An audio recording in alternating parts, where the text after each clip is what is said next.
After buying a promotional ticket whenever they saw one, the elderly couple, Finley and Chloe, won the big prize. But when they went to collect their winnings, they never imagined that this would happen. Finley was 67 years old, and every day he followed the same routine he had kept for years alongside his wife, Chloe. They loved looking for deals, taking advantage of every discount, and enjoyed seeing how much they could save on their shopping. That morning, Finley was walking through the supermarket aisles with a nearly empty trolley, his eyes focused on the products with those colorful labels he liked so much. Chloe, always by his side, smiled as she commented on the shopping they did together. "Remember that time we bought 5 packs of coffee for half price?" Chloe said, laughing. "How could I forget? I think we drank that coffee for almost a year," Finley replied, laughing too. They looked at each other with affection, enjoying these small moments they had built over the years. Finley felt that even in the simplest things, like buying bread or picking out fruit, he was living something special with Chloe. It had been that way since the beginning of their marriage, and he wouldn't trade these moments for anything. When they reached the chocolate section, Finley stopped. There was a different promotion, a kind of raffle. By buying a chocolate bar, a person could find a winning ticket worth a good amount of money. He grabbed a bar without thinking too much, more out of habit of always taking advantage of offers than a desire to win. "Look at this, Chloe. Maybe this time we'll get lucky," he said, laughing. Chloe smiled back, in that sweet way only she had. A few days later, while Finley was having breakfast with Chloe, he picked up that chocolate bar he had bought in the promotion. He opened the wrapper slowly, without much expectation, when something shiny caught his eye. Finley stopped for a second and looked closer. Inside the wrapper was a golden ticket with big letters saying, "Congratulations, you've just won $3 million. His heart raced. He blinked a few times, not believing what he was seeing. He jumped out of his chair and shouted, "Chloe! Chloe, look at this!" His voice trembled with excitement as he held the ticket with shaking hands. Chloe, who was at the sink, turned around quickly, worried about her husband's shout. "What is it, Finley?" she asked, coming closer. "We won," he said, laughing nervously and showing her the ticket. $3 million. It's not a joke. It's right here. Look." Chloe looked at the ticket, and her eyes filled with surprise. She brought her hands to her mouth in disbelief. "It can't be. 3 million. This will change our lives, Finley." He could hardly hold the ticket because he was shaking so much. He sat down again, taking a deep breath, but with a smile so big it seemed like it wouldn't fit on his face. Finley was used to chasing small discounts and promotions, but this was something completely out of his reality. It was like a dream. Chloe hugged him tightly, her eyes shining with joy. "It seems our luck has finally arrived, dear," she said, emotional. Finley was still in shock, holding the ticket like it was the most precious thing in the world. "I don't even know what to say. 3 million, Chloe. We can help Gabriel and maybe even take that trip you always wanted." He was talking quickly, trying to organize the thoughts racing through his mind. Chloe smiled fondly, holding his hand. "We'll do it together, like we always have. One step at a time." Right after calming down a bit, Finley picked up the phone to call his son, Gabriel. He wanted to share the news as soon as possible. With still trembling hands, he dialed the number and waited as the phone rang. "Hello?" Gabriel's calm voice came from the other side. "Son, you won't believe what happened," Finley said, almost out of breath. "What is it, Dad? Did something happen?" Gabriel asked, a little worried by his dad's excitement. "Your mum and I won," Finley blurted out, a smile on his face. $3 million in a chocolate promotion. On the other end, Gabriel was silent for a few seconds, processing the information. "What? 3 million? Did you really win, Dad? This isn't a joke, right?" "No, son. I've got the ticket right here in my hands. It's real. It says it in big letters," Finley said, still in disbelief at his own luck. Gabriel let out a laugh, now just as excited as his dad. "Wow, Dad, that's amazing. 3 million? So, what are you going to do now?" "Well, we're still trying to take it all in. I guess the next step is to claim the prize, right?" Finley said, looking at Chloe, who was still smiling beside him. "That's right, Dad. Don't waste time. Go claim it," Gabriel encouraged. "But make sure you do everything properly, okay? Read the instructions, check what you need to do, and if you need anything, just let me know. I'll help you both." Finley took a deep breath, trying to stay calm. "Don't worry, son, I'll sort it out. It's just that 3 million... It's a lot of money, you know?" Finley laughed nervously. "And you deserve every penny, Dad. You and Mum have always been so careful with things, always doing everything right. Now it's time to enjoy this good luck," Gabriel said warmly. Finley smiled, feeling his son's support. "Thank you, Gabriel. I'll call you when I have more news." "Do that, Dad. And if you need anything, just call me, okay?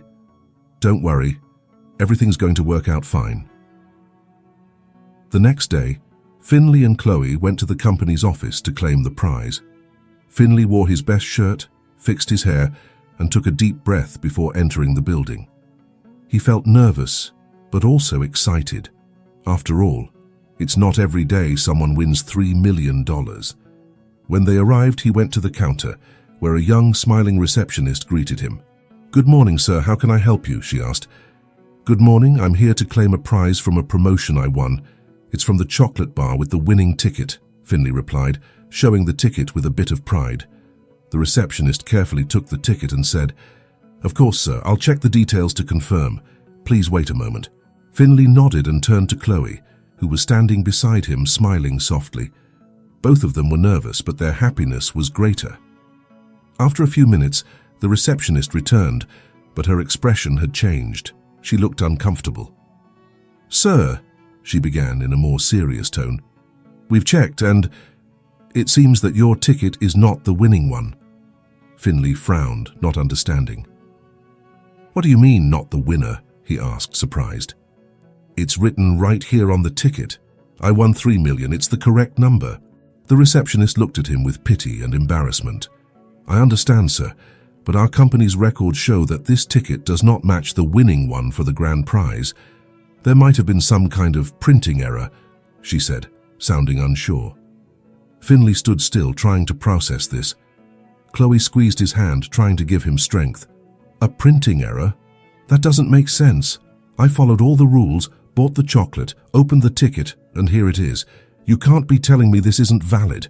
Finley began to raise his voice, filled with frustration. "Sir, I'm very sorry, but this is the information we have. There's nothing more I can do." The receptionist apologized, but her words didn't change the fact that something was very wrong. Finley took a deep breath, trying to control himself.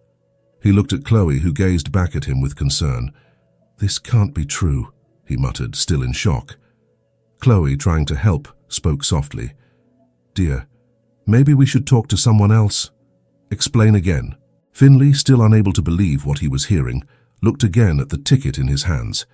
He felt his heart sink, as if everything was falling apart, but he knew he couldn't just let it go.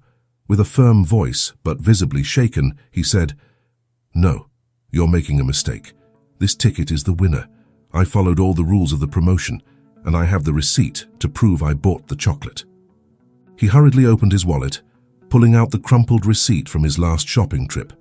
He showed it to the clerk, who looked at it with a bit of disdain.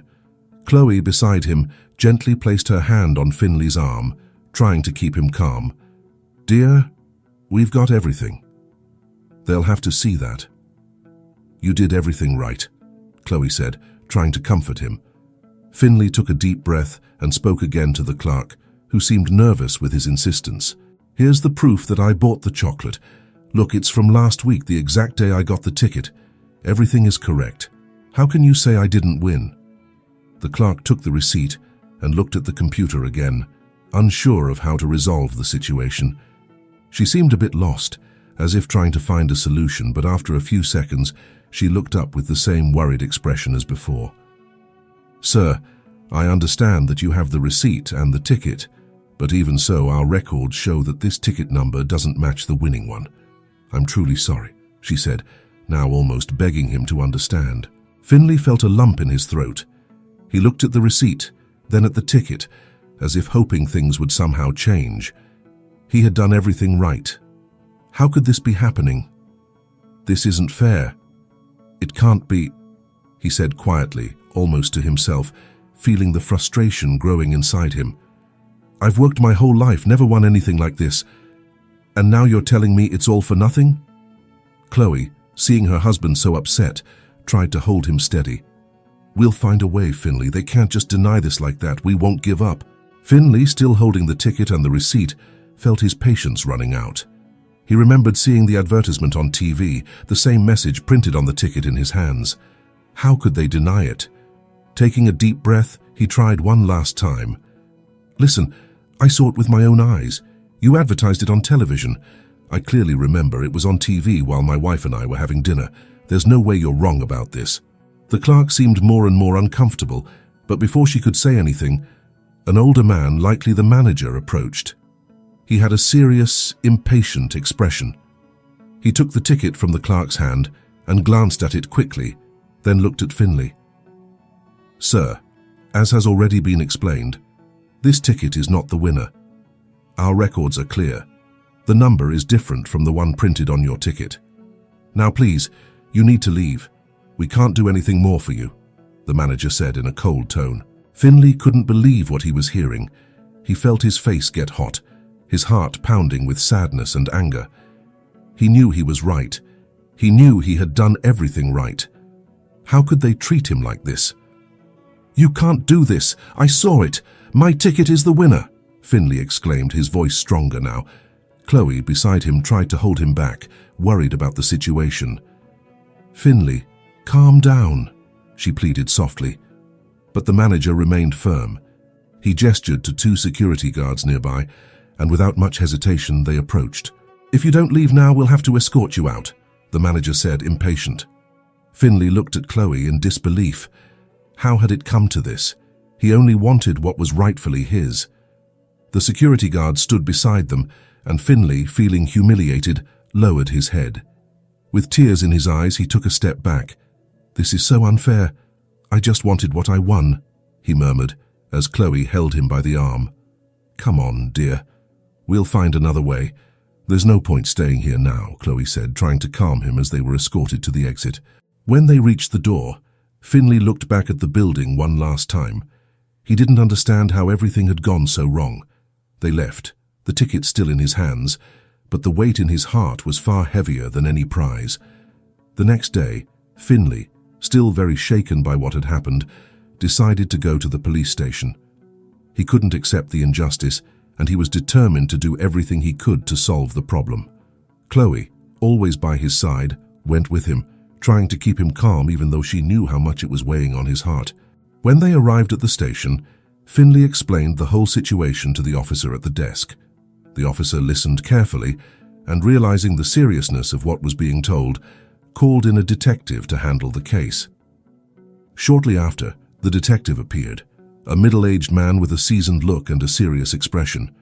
"So, you're saying that you won a $3 million promotion, but the company refused to give you the prize?" the detective asked, taking notes. "Exactly. They said my ticket wasn't the winner, but I'm sure the number matches my ticket," Finley explained. The detective looked over the documents Finley had brought, the winning ticket, the receipt, and even the promotion number.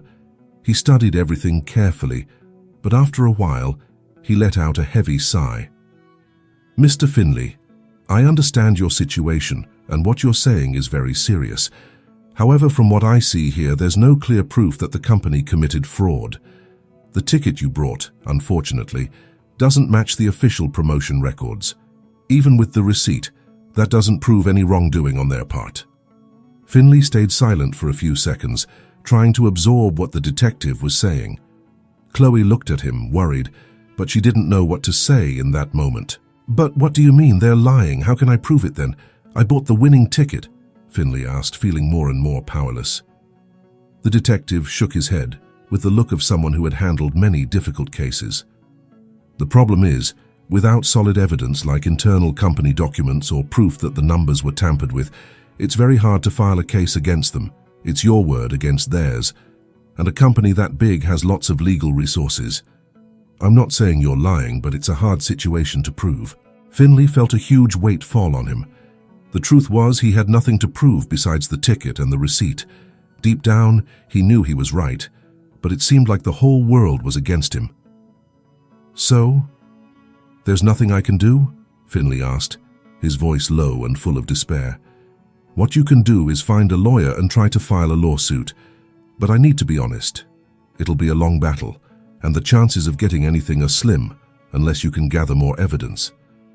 The detective looked at him seriously, but also with some compassion. Finley looked at Chloe, who simply squeezed his hand, offering silent comfort. He felt like the ground was disappearing beneath his feet. The idea of fighting a company that big seemed almost impossible, but he also couldn't just give up. "Thank you for listening," Finley said to the detective, his voice heavy with exhaustion. The detective just nodded, as if to say he understood.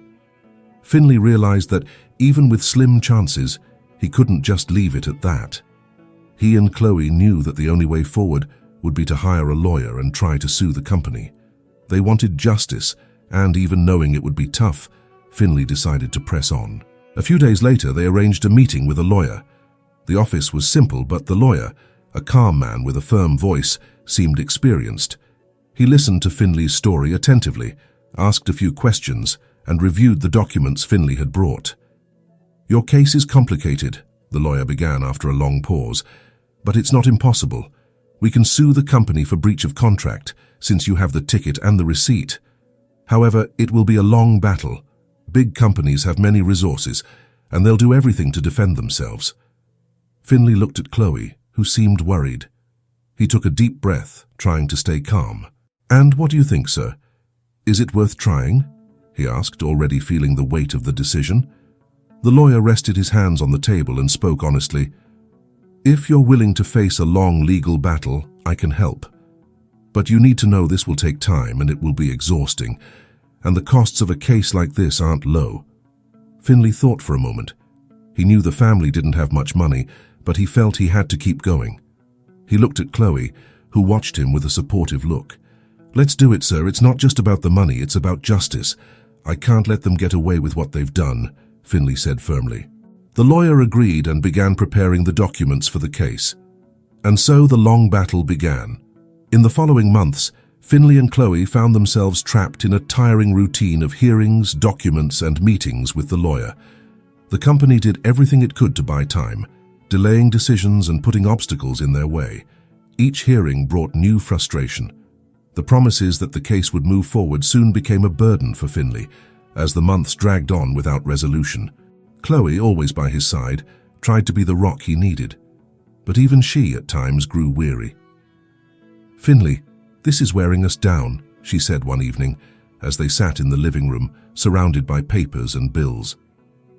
"Do you think it's worth continuing? We're spending so much and it feels like we're no closer to a solution." He knew she was right. With each new hearing, they had to spend more money. The savings Finley had kept for years were running out, and the emotional toll was enormous. "I know, Chloe," he replied, his voice tired, "but I can't give up. They have to pay for what they did. I just didn't expect it to be this hard." Chloe held his hand, looking into his eyes. "I'm with you, Finley, until the end. I just want to make sure this is what we want." Finley closed his eyes for a moment, feeling the weight of the decision. He knew the fight was costing much more than he had imagined, but the sense of injustice still burned inside him. Even exhausted, he knew giving up wasn't an option. "We'll go to the end, Chloe. I won't let this be for nothing," he said, determined, though burdened by the exhaustion of so many months of struggle. Almost a year had passed since Finley and Chloe began their legal battle.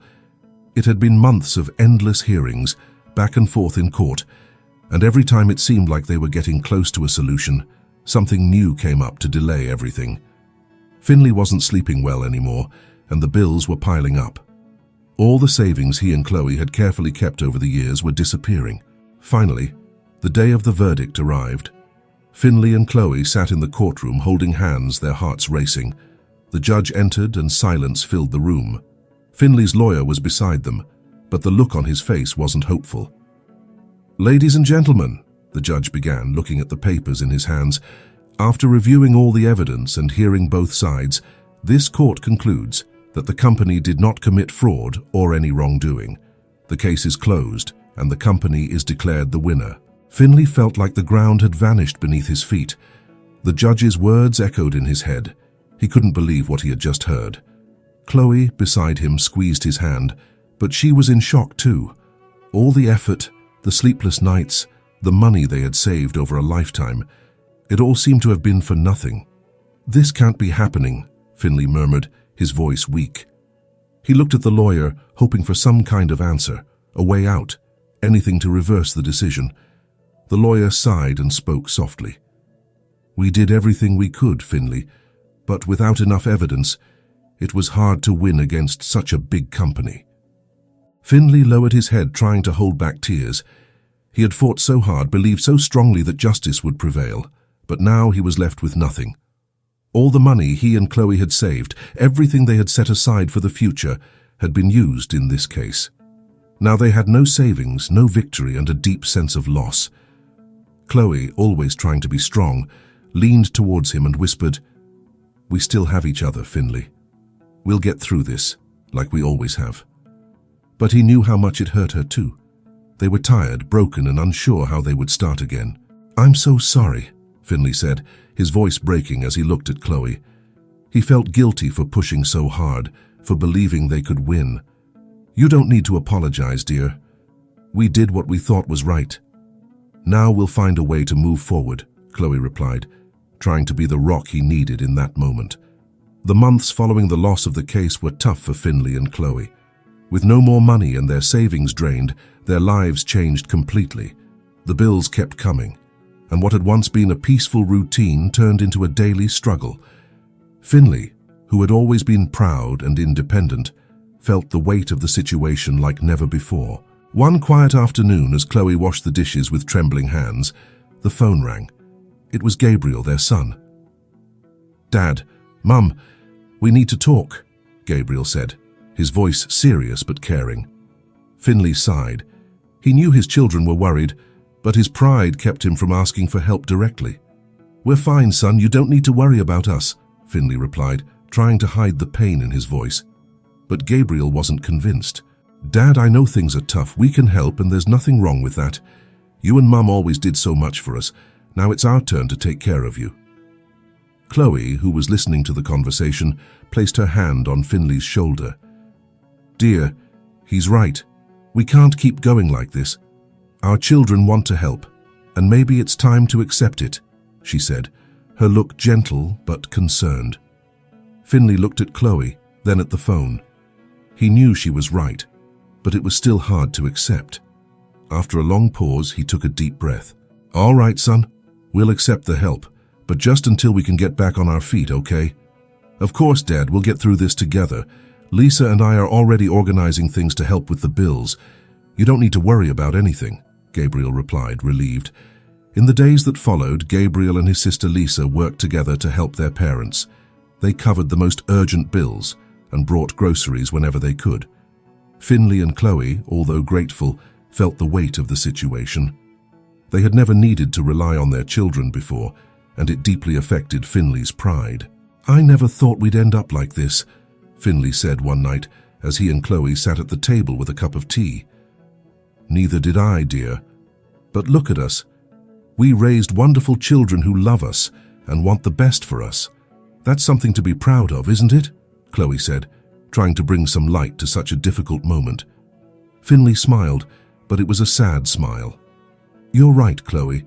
It's not easy to accept.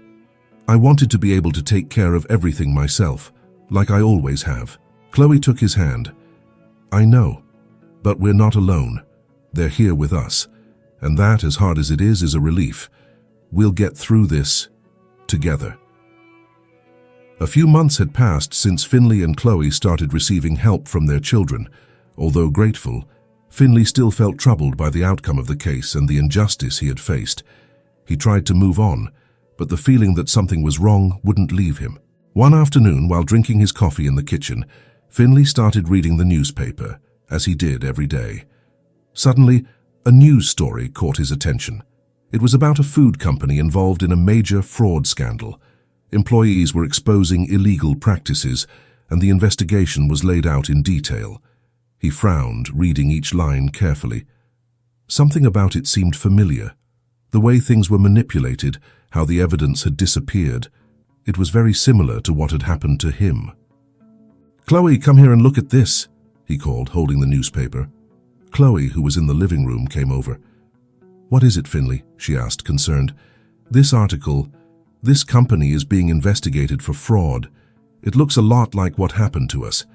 They manipulated information and deceived customers just like they did with me," Finley said, pointing to the paper. Chloe looked at the article, reading silently for a few seconds. "Do you think our situation might have been part of something like this?" she asked, with a tone of doubt but also a glimmer of hope. Finley stood up from his chair, now with a new determination in his eyes. "I don't know, Chloe, but something tells me this company is hiding more than we think. If they did this to others, why wouldn't they have done it to us? I can't just sit back. I'm going to investigate this myself." Chloe looked at him with worry. "Dear, this could be dangerous. And how are you going to investigate a company so big?" Finley took a deep breath, thinking, "I don't know exactly how yet, but I'll find a way. I'll talk to anyone I can, look for any information that helps me understand what really happened. I can't let this go. Not after everything we've been through." Chloe held his hand, understanding the weight of his decision. "If this is what you want, I'm with you. But please be careful. You've already suffered too much because of this company." Finley smiled at her, feeling the support he had always had through the years. "I'll be careful, Chloe, but I have to try. If there's a chance to expose what really happened, I can't give up now." From that day on, Finley dedicated hours to researching the company, reading documents, and speaking to other people who had participated in similar promotions. He was determined to find the truth, even if it meant facing an even tougher battle. After weeks of research, he concluded that the only way to truly understand what was happening inside the company was to infiltrate it. The idea seemed risky, but he knew he couldn't rely on just paperwork and others' words. He needed to see things with his own eyes. One morning, he and Chloe were sitting at the kitchen table having coffee. Finley looked at her with a serious expression. "Chloe, I've made a decision. I'm going to try to infiltrate the company. They're hiring temporary workers for the chocolate production line. And I think this is my chance to find out what's going on there," Finley said, feeling the weight of his words. Chloe's eyes widened in surprise. "Infiltrate? You want to work there? Finley, that's dangerous. What if they find out?" she said, worried, setting her cup down on the table. Finley took a deep breath, understanding her concern. "I know it sounds crazy, but it's the only way. If I'm inside, I can observe, look for documents, and talk to the employees. They won't recognize me. I'm just an older man looking for temporary work. No one will suspect." Chloe was silent for a moment, thinking about what he said. Deep down, she knew Finley was determined and nothing would change his mind. "Just promise me you'll be careful. I don't want to see you get hurt," Chloe asked, holding his hand. "I promise. I'll be careful," Finley replied, trying to reassure her. The next day, Finley went to the company and applied for a temporary job as a chocolate production assistant. He used a different name to avoid any connection to the lawsuit he had lost. The place was large and busy, and he was quickly assigned to the department where chocolates were packaged. No one asked many questions. He was just another worker among many. Dressed in the factory uniform and wearing a fake ID badge, Finley began working among the machines and conveyor belts that wrapped the chocolates. During the first few days, he watched everything carefully but didn't raise any suspicions. He chatted with his colleagues, listened to what they said, and gradually learned more about how things worked inside. One afternoon, while organizing boxes in a storage room, he overheard two employees talking quietly, as if they didn't want anyone else to hear. "Did you hear about the prize ticket promotions? Looks like there was another problem," one of them said. "Oh, that again. They always say someone won, but they never give out the prize. There's got to be something wrong with those tickets," the other replied, shaking his head. Finley stopped what he was doing and listened more closely. It was exactly what he had suspected. The company was manipulating the promotion results. Now he needed proof. In the days that followed, Finley began exploring the area more, always discreetly. When everyone went to lunch, he used the time to search through offices and filing cabinets for documents that could incriminate the company. He knew he was risking everything, but finding the truth was his only motivation. One day, while continuing his work at the factory, Finley decided to take another risk. He knew something big was happening inside the company, and the documents he had already found were a clue. But he felt there was something bigger hidden, something beyond the fraudulent promotions. During a break in the afternoon shift, Finley took advantage of most of the workers being out for lunch and entered a storage room at the back of the factory. He had noticed that this room was rarely used and thought he might find something important there. His heart raced, but he was determined. Rummaging through dusty drawers and folders, Finley came across a thick envelope marked "Confidential." His hand trembled slightly as he opened it, but he pressed on. As he pulled out the papers inside, he was stunned. The documents described suspicious bank transfers involving large sums of money being sent to accounts overseas. Some of the transactions were linked to companies Finley had never heard of, and the amounts were shockingly high. Everything pointed to the company laundering money through its operations. "My God," Finley muttered, eyes fixed on the papers. He quickly flipped through the pages, trying to understand everything. Apparently they were using the factory and other subsidiaries to cover up illegal transactions. The promotions, like the prize ticket one, were just a front to distract the public and maintain the image of a trustworthy company. With trembling hands, Finley took pictures of the documents with his phone. This was much bigger than he had imagined. It wasn't just about a winning ticket. He was facing a criminal scheme involving money laundering and possibly other frauds. He knew he had to be careful. This was no joke. Suddenly he heard footsteps in the hallway. He quickly put the documents back in the envelope and hid his phone in his pocket. Pretending to look for something on the shelves, he took a deep breath and tried to stay calm as a supervisor walked into the room. "What are you doing in here?" the man asked, raising an eyebrow. "Oh, just looking for some boxes the boss asked for. I think I got lost in here," Finley replied, forcing a smile. The supervisor gave him a suspicious look, but said nothing more. He just shook his head and left the room.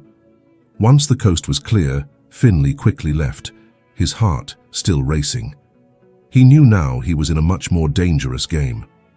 When he got home, he told Chloe everything, who listened attentively, her eyes wide with worry. "Finley, this is really dangerous. You're dealing with real criminals now. I don't know if it's safe to keep doing this," she said, clearly distressed. "I know, Chloe, but I can't stop now. I've discovered something serious. We can really take down this company and they need to pay for what they've done. It's not just for us, but for all the people they've deceived," Finley said, determined. Chloe sighed, knowing he was set on his course. She held his hand and in a soft voice replied, "Just promise me you'll be careful, Finley.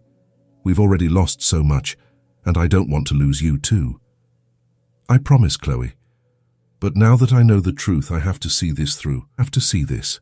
With the evidence in hand, Finley knew he couldn't take on the company by himself. What he had uncovered was too big, and the situation too dangerous. After a sleepless night, thinking about what to do, he decided he needed help from someone experienced in exposing such things. He remembered an investigative journalist who always appeared on TV, known for his fearless reports on fraud and corruption. His name was Marco, and Finley was sure he was the right person to reveal the truth. The next day, Finley and Chloe sat in their living room, with the documents spread out on the table. Chloe, worried, looked at her husband. "Are you sure about this, Finley?" she asked, holding one of the photos he had taken of the documents. "I am, Chloe. I can't do this alone. If we give these to Marco, he can investigate fully and expose the truth. He has the connections and the reach that I don't." "This is the only way to bring the company down," Finley replied, determined. Chloe glanced at the papers again and then at her husband. She knew he was right, but the fear that something could go wrong still bothered her. "All right, Finley. But let's do this carefully," she said, trying to reassure herself. Finley nodded, picked up the phone and called the newspaper where Marco worked. After briefly explaining the situation to the assistant, he was surprised by how quickly they responded. Marco agreed to meet him the next day at a quiet cafe in the city center. When the day came, Finley was nervous but determined. He and Chloe went to the meeting together. Upon arriving at the cafe, they saw Marco sitting in a corner with a notebook in hand and a serious expression. He seemed to know that something important was about to be revealed. "Finley, right?" Marco said, extending his hand as Finley and Chloe approached. "Yes, that's me, and this is my wife, Chloe." "Thank you for meeting with us," Finley replied, shaking the journalist's hand. "Tell me everything. You mentioned fraud and I'm interested." Marco said, getting straight to the point. Finley began explaining from the beginning, the winning tickets, the lost lawsuit, and then his infiltration into the company.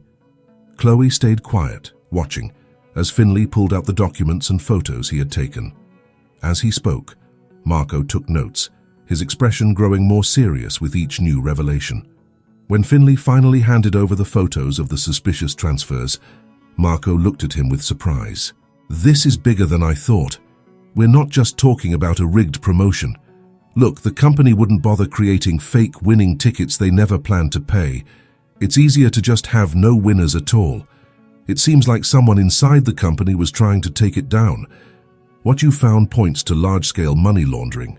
If this is investigated properly, it could bring down the entire company," Marco said, his eyes lighting up with interest. "That's what I thought, but I needed someone who could take this further. If I try to do it alone, they'll crush me," Finley replied, relieved to finally share the burden. Marco smiled slightly, carefully storing the documents. "I'll dig deep into this, but you need to be prepared. Once this story breaks, the company will do everything it can to defend itself, and it could be dangerous for you. I'll protect your identities as much as I can, but be ready for what's coming." Chloe squeezed Finley's hand under the table, worried but also a little hopeful. "We're ready. We've been through so much already. If this can bring justice, it's worth it," Finley said, looking firmly at Marco. "All right, let's move forward.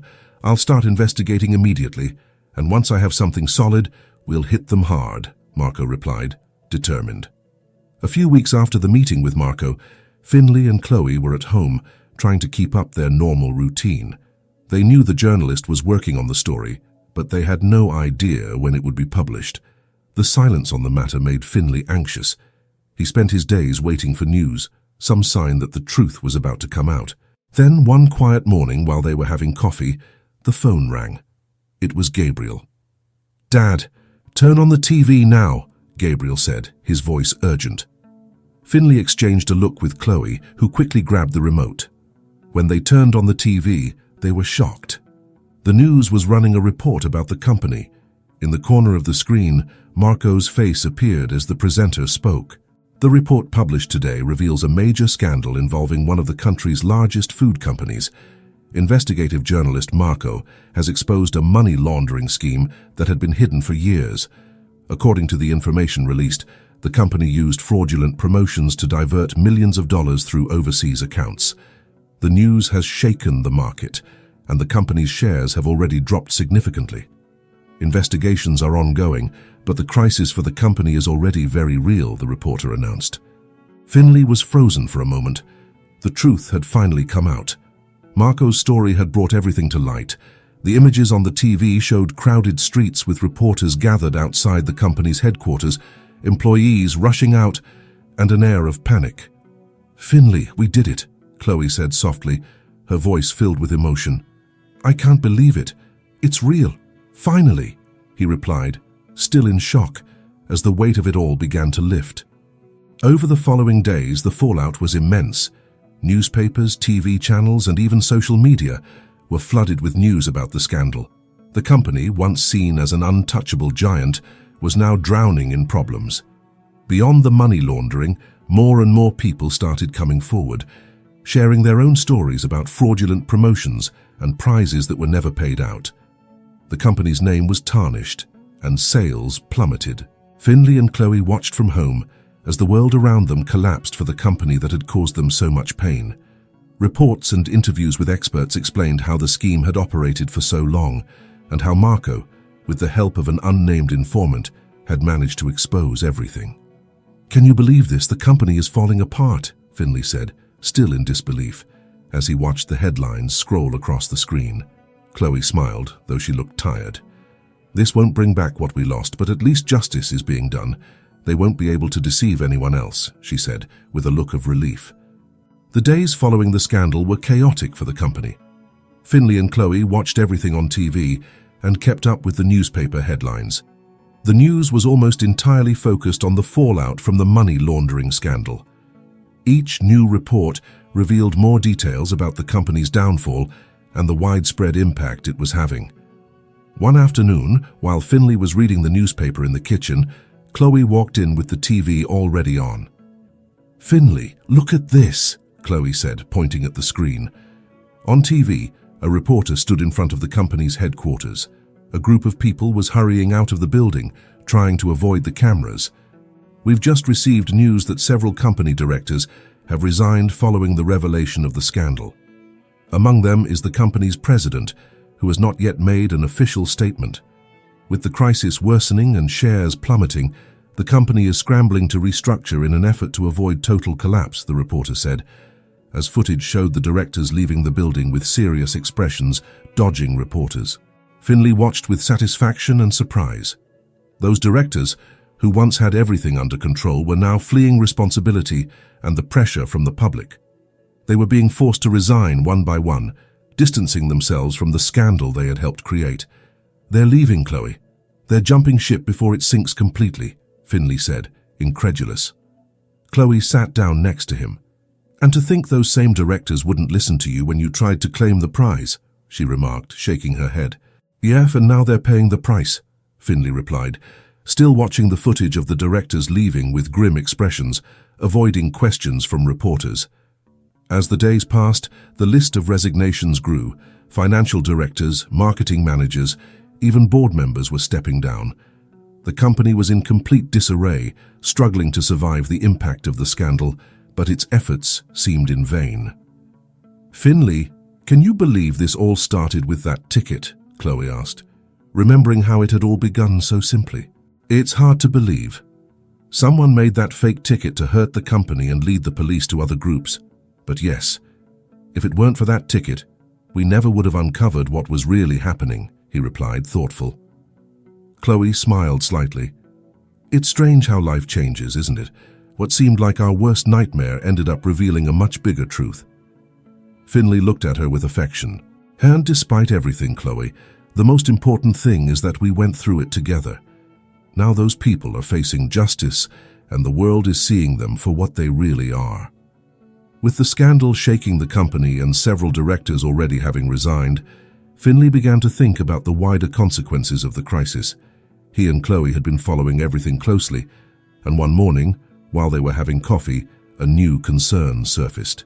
"Finley, have you thought about what's going to happen to the employees at this company?" Chloe asked, looking at her husband with a worried expression. "They're not responsible for what the directors did. They're just people like us, trying to work and earn a living."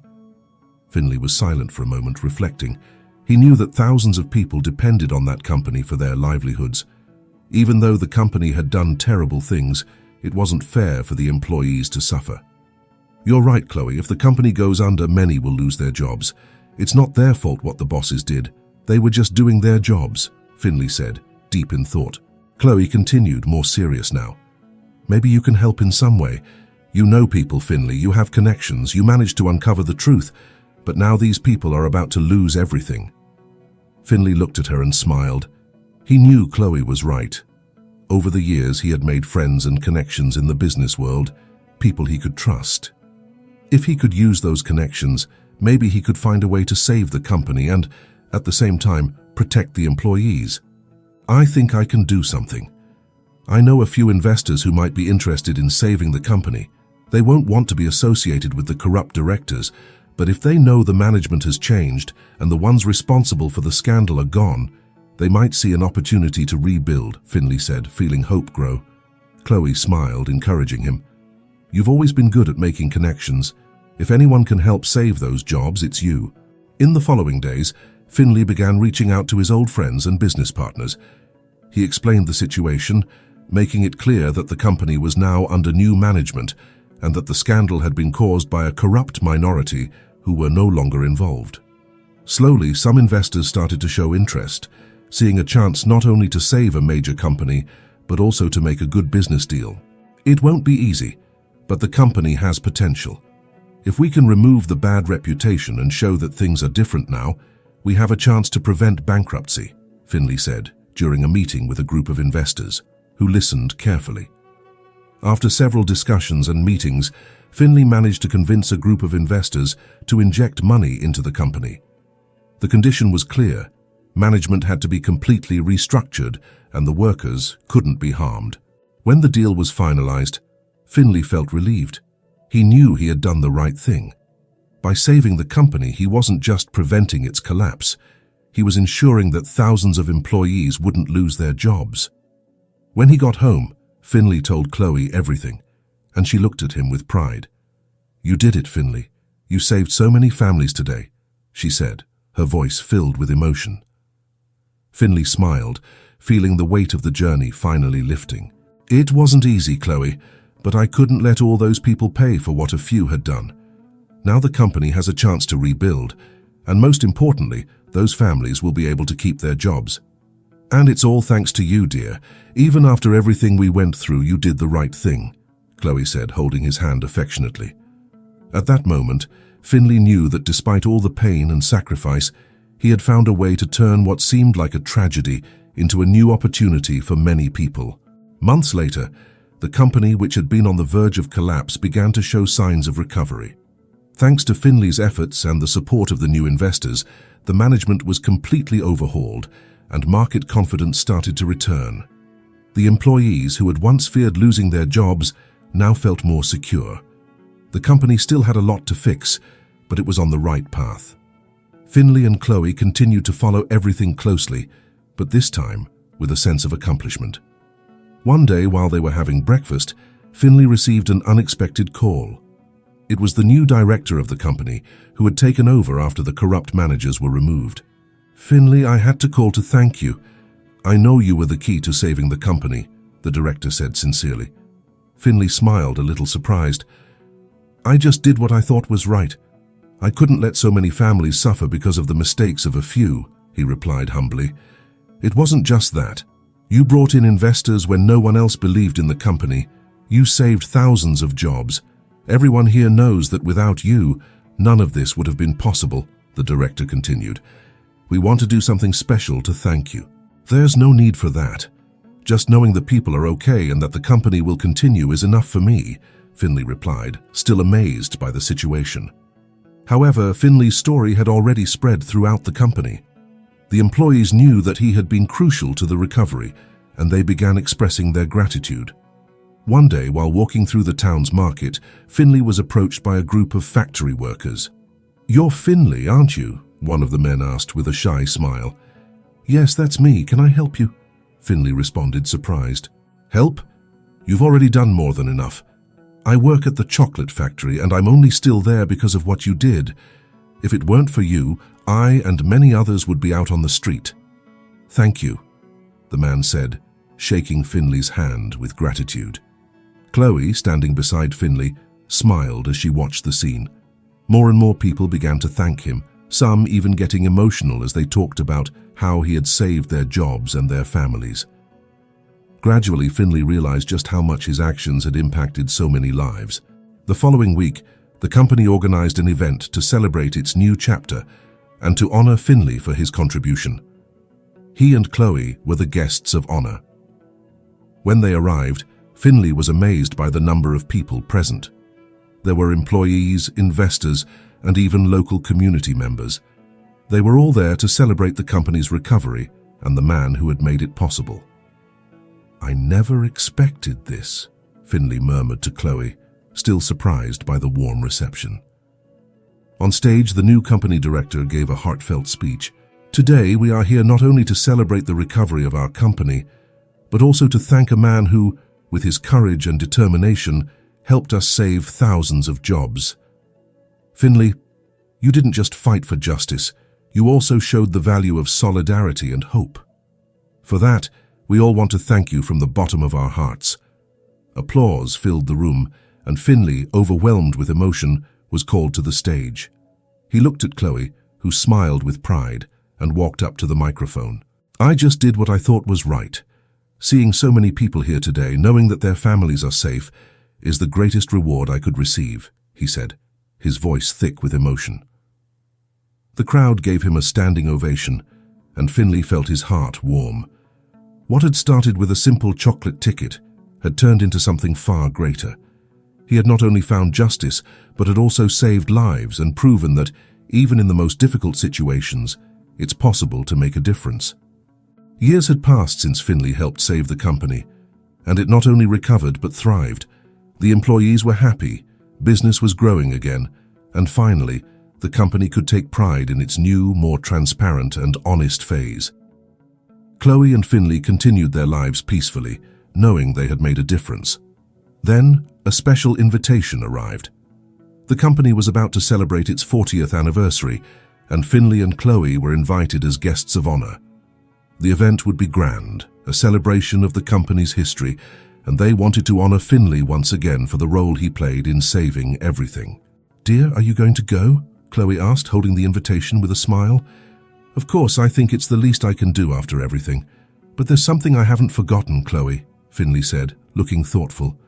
"What's that?" she asked, curious. "The prize. The $3 million I never received. I think it's time to settle that once and for all, don't you?" Finley replied with a light smile. Chloe chuckled softly. "That's true. After everything that's happened, I think you have every right to claim what's yours." On the day of the celebration, the hall was decorated with banners and balloons, and many people were in attendance. There were old and new employees, directors, and even investors. When Finley and Chloe arrived, they were greeted with smiles and words of gratitude. Everyone knew who Finley was and what he had done for the company. During the event, the new director took the stage to give a speech. He spoke about the company's history, the challenges it had faced, and its recovery thanks to people like Finley. "And now we would like to once again honor Finley, who many years ago helped save this company. Without him, none of this would have been possible," the director said, inviting Finley to the stage. Finley stepped up, and as the audience applauded, he took the microphone and looked at the crowd with a calm smile. "Thank you all for this warm welcome. I'm so happy to see how much this company has grown and prospered. But before I continue, there's something that remains unresolved," he said, looking directly at the director. The audience fell silent, curious. "Many years ago, I won a $3 million prize in a promotion by this company. As you all know, for a while, I didn't receive that prize, and eventually, I ended up in a long legal battle," he continued in a firm but friendly tone.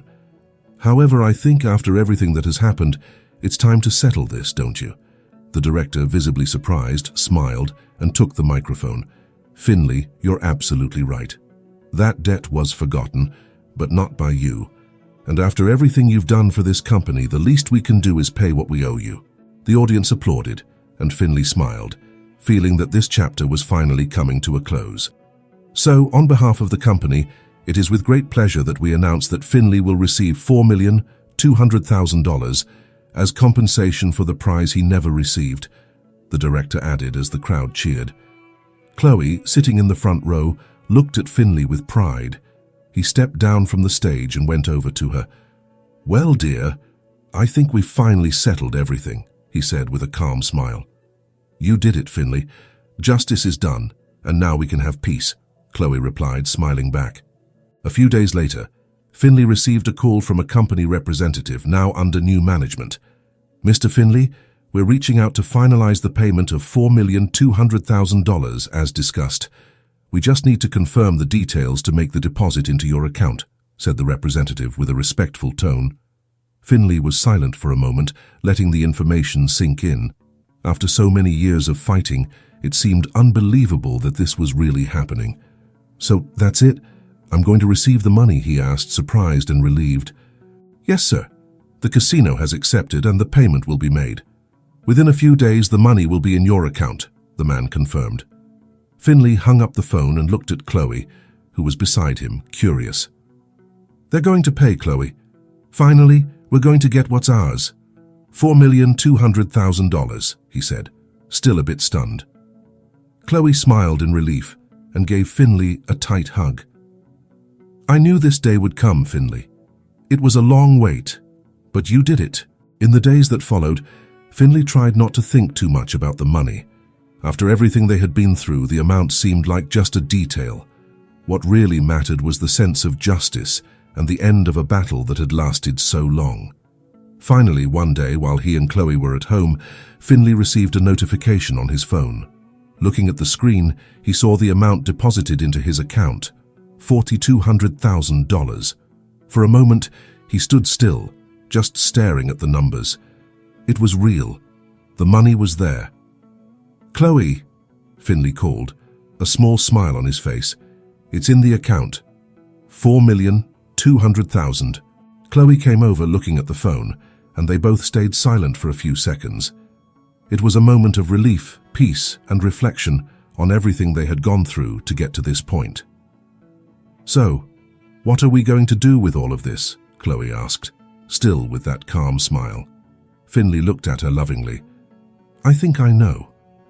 I want to use part of it to help other people who've been through something similar. No one should have to fight this hard for something that's rightfully theirs," he said firmly. "A foundation," Chloe suggested, understanding what he was thinking. "Yes, a foundation to help those who've been cheated, who've lost everything because of dishonest companies. If we can prevent others from suffering like we did, I think it will be worth it," Finley replied with conviction. Chloe smiled and held his hand. "That's a wonderful idea, Finley. You're going to help so many people. We can't give these people back the time they've lost, but we can help prevent them from suffering anymore," Finley explained in a meeting with the first members of the foundation. News about the creation of the foundation quickly spread, and Finley began receiving letters, emails, and phone calls from people in need of help. Many of them had gone through similar situations: prizes they never received, investments that failed due to dishonest companies, or counterfeit products that harmed their lives. Finley made sure to be involved in every step. He and Chloe spent hours reading the stories that came in, carefully choosing who the foundation could help. When they resolved the first case, Finley felt the same relief he had felt when he finally received his own prize. "You know, Chloe, every time we help someone, I feel like we're closing another chapter of that difficult journey we went through," Finley said with a smile. Chloe looked at him with affection. "You've turned pain into something beautiful, Finley. These people are getting a chance because of what we did." As the months went by, the foundation grew.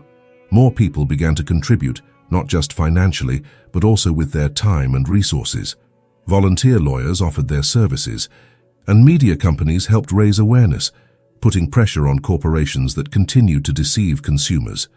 One of the most memorable moments was when the foundation helped a family who, like Finley, had lost everything due to a fraudulent promotion. When the case was resolved and the family received what they were owed, Finley felt that his work was truly making a difference. "Finley, you're changing lives. This is bigger than any prize," Chloe said as they talked about another resolved case. "I think you're right, Chloe, and it all started with that chocolate ticket. I never imagined something like that would take us this far," Finley replied, thoughtful. The Finley and Chloe Foundation for Justice became a symbol of hope for many people. Finley, who once fought alone against an unjust system, was now helping others find justice and peace. And deep down, he knew that with Chloe's support and a heart focused on doing good, this was the true legacy he would leave to the world.